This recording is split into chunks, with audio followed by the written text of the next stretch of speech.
안녕하십니까. 점검 세상 보기의 점검이에요. 반갑습니다.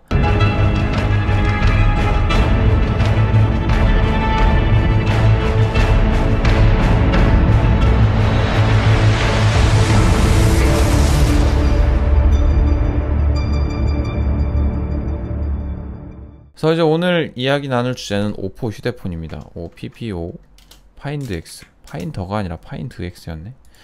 네, 요거에 대해서 좀 이야기를 해볼까 해요. 일단 간단하게 나무위키에 올라와 있는 정보들을 조금씩 읽어보도록 할게요. 오포가 2018년 6월에 공개한 안드로이드 스마트폰이라고 합니다.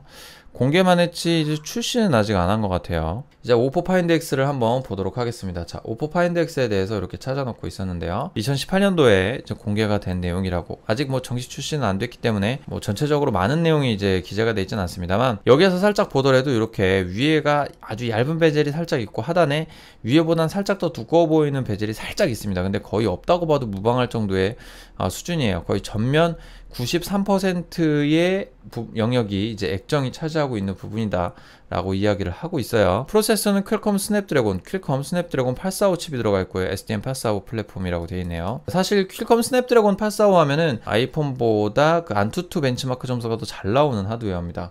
그래서 굉장히 좋은 칩이 들어가 있다라고 이야기를 하고 있는 거예요. 8XX 라인업이라고 이렇게 나오고 있죠. 그럼 이번에 중국폰 리뷰 가시는 건가요? 네, 이번 회차는 아마 중국폰으로 갈 수도 있을 것 같습니다. 오포 파인드 X가 상당히 화제를 끌어모을 것 같다는 생각이 좀 들어요. 그래서 나오면 아마 이제 구매를 해서 한번 리뷰를 한번 해볼 것 같다는 생각이 좀 듭니다.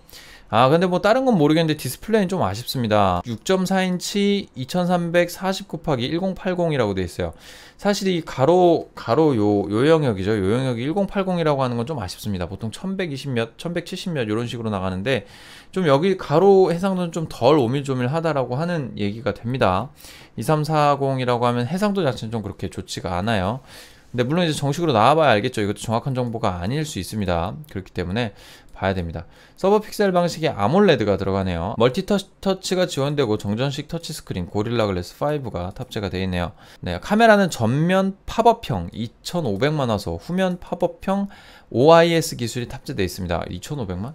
얘가 1200만 화소? 근데 2배입니다. 그거의 2배예요. 후면 팝업형 OIS, 이건 손떨방이죠. 손떨림 방지 기술이 탑재가 돼 있다라고 합니다. 2000만 화소 카메라가 어떤 느낌일지는 잘 모르겠습니다. 휴대폰 카메라 주제에. 네, 저 정도로 큰 스크린은 그다지 필요 없고 불편할 것 같다고. 근데 뭐 막상 써보면 그렇겠죠. 근데 애플 휴대폰도 이렇게 베젤이 이렇게 얇아졌을 때 야, 씨, 괜찮겠어? 라고 생각했는데 예상외로 되게 쓸만했습니다. 배터리 같은 경우에는 아무래도 이게 거의 노트 사이즈입니다. 6.4인치 정도면 진짜 큰 편이거든요. 덩치가 큰 만큼 리튬이온 배터리도 3730mAh가 들어가 있습니다. 요거는 뭐 왜 두 가지가 있는지 모르겠지만 뭐 플러스랑 기본형이 있을 수 있겠네요.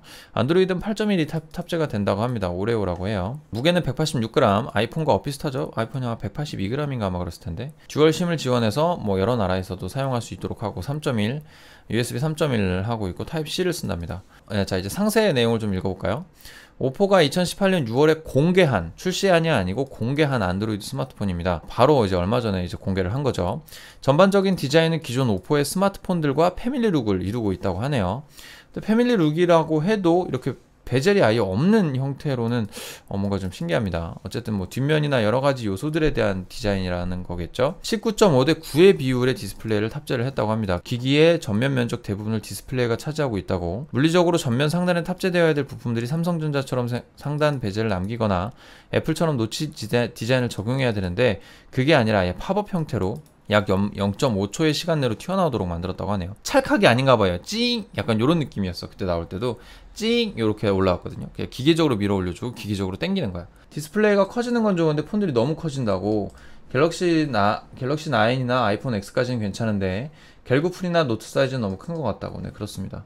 그래서 그 아이폰 SE가 좀 인기가 좀 있죠. 잘 되고 있죠. 일단 계속해서 한번 상세 사양을 좀 읽어볼게요. 사양은 우선 AP로 퀄컴 스냅드래곤 845 칩을 사용을 한다고 합니다. GPU 같은 경우에는 퀄컴 아드레노 630 GPU를 사용한다고 나와있네요. 잘 모릅니다. 어쨌든 그렇다고 하네요. 램은 LPDDR4X SDRAM 방식 8GB. 8GB 지금 제 방송 송출용 컴퓨터 용량이 8GB입니다. 8GB 램이 들어갔다는 게 굉장히 신선하네요. 엄청나다는 생각이 좀 듭니다. 메모리 카드, SD 카드로 용량 확장이 불가능하다는 게 단점이라고 하네요. 뭐 아이폰도 그거 안 되는데요. 뭐. 네. 해상도는 의외로 좀 낮은 게 좀 안타깝고, 엣지 디스플레이 기술이 도입된 아몰레드라고 합니다. 패널 공급사 및 픽셀 배열은 2018년 6월 20일 기준으로 아직 불명이랍니다. 네, 뭐 이런 디스플레이를 가지고 있습니다. 그리고 여기 특히 디스플레이가 기기 전면부의 93.8%, 대략 94% 정도를 차지하고 있는 거예요. 끝에 남은 약간의 베젤 때문에 한 6%를 먹고 있는 것 같죠? 다만 아이폰 X처럼 디스플레이 패널을 아래로 휘어버리지 않았기 때문에 하단에는 약간의 베젤이 존재한다고 합니다. 이것도 이제 그 아이폰 같은 경우도 전면 베젤을 전부 다 동일한 비율로 하기 위해서 이쪽 아래에 이 그 디스플레이 패널을 접어가지고 안으로 집어넣었어요. 그래서 컨트롤러가 이 아래에 있습니다. 그리고 가끔 유튜브 하다 보면 거기까지 그 디스플레이가 확장되는 느낌이 살짝 들어요. 그래서 좀 기분이 나쁩니다. 보다 보면. 좀 그렇습니다. 자, 저 컨트롤도 잘 안되고 짜증나요. 배터리 용량은 내장형 3730mAh, 오포는 V5C 규격으로 이렇게 고속 충전 솔루션을 지원한다고 하네요. 치 표준이 아니라 V5C요. 이건 좀 다른 거일 수도 있겠다는 생각이 듭니다. 카메라에 대한 이야기. 후면 카메라 OIS 기술이 적용된 카메라 1600만화소, 별도로 2000만화소 카메라를 보조 카메라로 탑재, 듀얼 렌즈 구성했다고 합니다. 기기 상단에 팝업형으로 탑재했다네요. 그리고 기본 카메라는 위상차 검출 AF를 지원했다고 합니다. 거리 차이로 인해서 이제 배경을 좀 뿌옇게 날려줄 수 있는 그런 기능을 가진 그런 AF겠죠. 조리개 밝기는 기본 카메라가 F수가 2.0이랍니다. 이건 좀 어두운 렌즈네요. 좀 안타깝습니다. 노이즈 많이 낄 것 같아요. 보조 카메라가 F수가 2.2랍니다.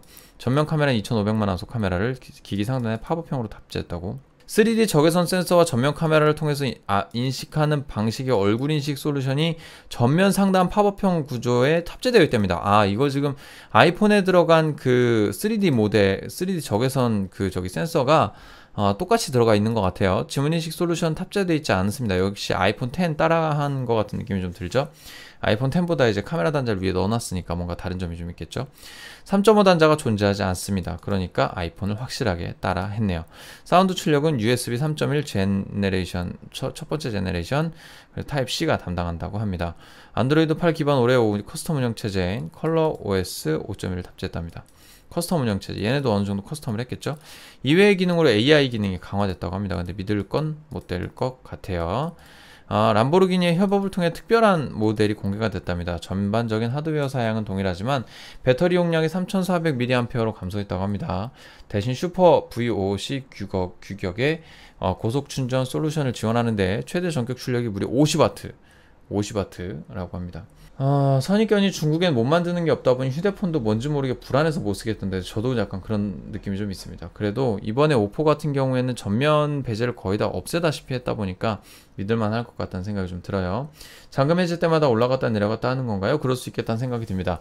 아무래도 그 카메라 올라갔다 내려갔다 하는 그 기능 때문에 배터리를 3700mAh까지 확 당겨서 넣어놓은 느낌을 좀 받을 수 있겠다는 생각이 좀 듭니다. 오포 휴대폰에 대해서 살짝 살펴봤는데 굉장히 좋은 휴대폰이다 라는 좀 생각까지는 아직은 안 들지만 요 그 위에 튀어나오는 그 부분에 대한 기대감은 솔직히 좀 듭니다. 그래서 굉장히 나름 그런 생각이 좀 들고요. 50W라고 하는 건 퀵차지가 가능하다라는 얘기고 이제 굉장히 이제 말씀하셨다시피 시간을 돈 주고 살 수 있는 겁니다. 3시간 동안 충전을 해야 함에도 불구하고 충전을 좀 짧게 해도 어느 정도 이제 완충이 되는 그런 구조다라고 이야기를 할 수 있습니다. 중국산 휴대폰들이 전체적으로 그 퀄리티에 대한 조금 이슈들이 계속 있어요. 뭐 사운드도 그렇고 뭐 통화 품질도 그렇고 뭐 전체적인 마감이나 성능 내구성도 그렇고 여러 가지 좀 부정적인 어떤 그런 좀 의견들을 많이 듣는 그런 계열들이 많이 있다 보니까 좀 의심스럽기는 합니다. 의심스럽기는 해서 조금은 안타깝습니다. 사실 풀스크린이 중국 폰에서 나올 거란 생각을 못 했었죠. 근데 저도 마찬가지였습니다. 그래서 애플이나 LG, 삼성이 좀 뒤처지고 있는 게 아니냐 이런 생각이 좀 듭니다. 이거 오포 휴대폰 좀 기대가 됩니다. 언제 출시가 될지는 확실히 모르겠지만 공개되었을 당시에 굉장히 나쁘지 않았다는 생각이 들어요. 근데 이제 미루어서 생각을 해보건데 애플도 그렇고 삼성도 그렇고 하드웨어 소개가 절반이었으면, 그러니까 하드웨어 소개가 한 30% 정도였다 그러면 그 중에 70% 정도 소프트웨어 소개를 했던 것만 같습니다. 그래서 애플도 사실 그렇죠. WWDC 같은 행사를 열면서 소프트웨어만 집중적으로 소개하는 포인트들이 있단 말이에요. 그런 거 생각을 해보면 소프트웨어도 진짜 중요한 것 같아요. 하드웨어도 하드웨어 나름대로 되게 중요하긴 한데, 그것과 하모니를 이루는 뭐라 그래야 돼, 소프트웨어가 제대로 되어 있고, 거기에서의 어떤 건 사용의 편의성이 증대되는 거기 때문에 반드시 필요하고 반드시 한 번쯤은 짚고 넘어가야 될 부분이 소프트웨어적인 거라는 겁니다. 그것도 발전을 시켜야 되고, 휴대폰에서 반드시 좀 중요한 부분이라는 생각이 좀 들어요. 요약하자면 오포 파인드 X 기대된다가 오늘의 요점이었습니다. 오포 파인드 X 쓸만한 기계로 나올 것 같다는 기대감이 좀 들고, 가격은 굉장히 높게 나올 걸로 좀 점쳐지고 있어요. 거의 아이폰의 준한 가격으로 나올 것 같다는 예측이 좀 돌고 있습니다. 예를 들어서 이제 기본형 같은 경우가 뭐 그러니까 100만원, 120만원, 130만원 이렇게 나오고, 고급형 같은 경우가 뭐 199만원 뭐 이렇게 나온다는 얘기가 좀 있어요. 84만원이에요? 그때부터 시작이다.